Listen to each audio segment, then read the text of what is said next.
Yo, what's going on, guys? It's your boy, a typical security guard. Now, normally I do not like making videos in my car. Like, I see everybody on YouTube making videos in their car, like right before they go to work. Some of you guys make videos while you're at work, which I don't understand how you get away with that, but to each his own, right? But I was working on something for something I have coming up later, and I really wanted to get this message out because this is something that I see all over YouTube when it comes to security guards. And that question is, what do police officers think of security? I'm going to answer that question for you in today's debrief. Hey guys, I want to thank you so much for tuning in to today's debrief. As always, if you're getting any value or benefit from the videos that we are uploading, please like, share, and subscribe. You can just hit the little button that's right here. I think today I'm going to put, today I'm going to put it right. I'm going to put it right there today, right there, right? And today we're talking about respect, right? Or what police officers think about security guards. If you type in that phrase, what do police officers think of security guards, you're going to see all these videos that just you can scroll through, and it's people giving their opinion and people talking about it. And I want to kind of dive into that because I think that a lot of this topic goes right along with the video that I put up the other day, right? So we know we had those two security guards who were terminated, right? Basically because Mayor Bill de Blasio said some very negative things about them in the news, and this is all related to the unfortunate situation where the Asian woman was assaulted outside of I think it's an apartment building or maybe a hotel. But you know, the news threw these two guards under the bus. The mayor himself threw these two guards under the bus, and I was listening to New York radio stations that come out of that area, like Hot 97 and I think it's Power 105, whatever Charlemagne the God's on. And they were all talking about it, you know. So these security guards really became the scapegoat. And we always talk about the lack of respect that security guards get from the public, that we get from the general public that we deal with every day, whether you're working in retail, bank security, if you're just watching a post.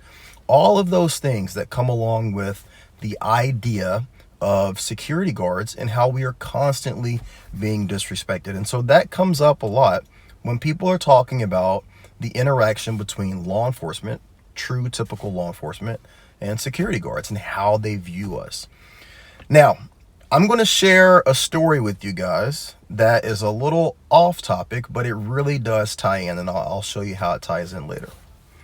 So I got married when I was 18 years old. Okay, had my first kid at 19, and this was really, you know, my wife was probably the first real girlfriend I had ever had. I didn't really date a lot in high school. I was kind of a late bloomer, but you know, get her pregnant right out of the gate. We get married because we think that's the right thing to do, right? And I end up being married for 10 years, and I go a whole 10 years from, you know, 18, 19 years old all the way until right before I hit my 30s, where I'm married, right? I'm in a situation where, you know, I'm getting fed every day. Somebody's washing my clothes. Somebody's making love to me on somewhat of a regular basis, right? Anybody that's been married, you know what I mean by that. But when we get divorced, you know, I'm older. I don't have the experience of being out in the field, so to speak, right? And so now I'm having to date. I'm having to, like, you know, meet women in bars, restaurants, nightclubs, and try and strike up some sort of conversation and try and create some sort of relationship. Well, long story short, I meet this girl, young, you know, 23-year-old at the time, and she is absolutely gorgeous, just absolutely gorgeous, right? And I could not get over the fact that this girl was truly out of my league. Like, the first night that I met this girl, I slept with her, and it blew my mind. She was by far the sexiest, most attractive woman I had ever been with in my life. And so, like, it kind of like threw me off that she actually liked me, that she actually was into me. So from that point on, for the next like 2 weeks, anytime we would have conversations, anytime that I was around her, anytime that I was just like in her presence, I was always asking her questions like, why do you like me? Like, what is it about me? Why did you choose me? Why are we together? And she never, early on, like, she was always like, what do you mean? Like, you're cool. Like, I like what, you know what I mean? I like what you bring to the table. Like, we have great conversation. But then over time, she could sense this like neediness in this like uncomfortableness of me within myself, right? So what she was picking up on was not that I was like insecure, but I mean, real, honestly, no, she was picking up on my insecurities, right? And what I was looking for was for her to validate, for her to verbally validate that I was good enough to be with her and good enough to be around her, that I was good enough to be chosen, right? And when I hear and I see security guards in relation to police officers, I'm always reminded of that time when I was in this situation with this young lady named Whitney, right? A lot of times it's not about the respect that you're looking for from police officers. It's more that you're looking for validation. Guys, look, whether we're talking about relationships with women or men, whatever you're into, right? Or whether we're talking about how you interact with law enforcement, you can never demand respect, right? Respect is never demanded. If you go into any situation and you say, you will respect me, I absolutely, absolutely, you have to respect who I am. You have to respect my authority, right? When you do that, people automatically put up a wall and do everything they can to kind of repel and push that back. And it's the same thing with your interactions with law enforcement and police. You don't demand their respect, you command their respect, right? Here's another little story. So at some of the retail establishments that we work, I have interaction with police officers almost on a daily basis, right? So when they come in to the area, when we've made a phone call to them to come and either arrest someone that we've detained or to remove someone that we've trespassed or whatever the situation is, right? When they come in, I don't approach them as if they're any better than me, any lower than me, that they're on any higher footing. Their uniform and my uniform is so similar that if you didn't look at the back of my uniform that says security on it, you would think that I am on the police bureau. You would think that because our uniforms are so similar, right? I have the same taser. I have the same Glock 17, right?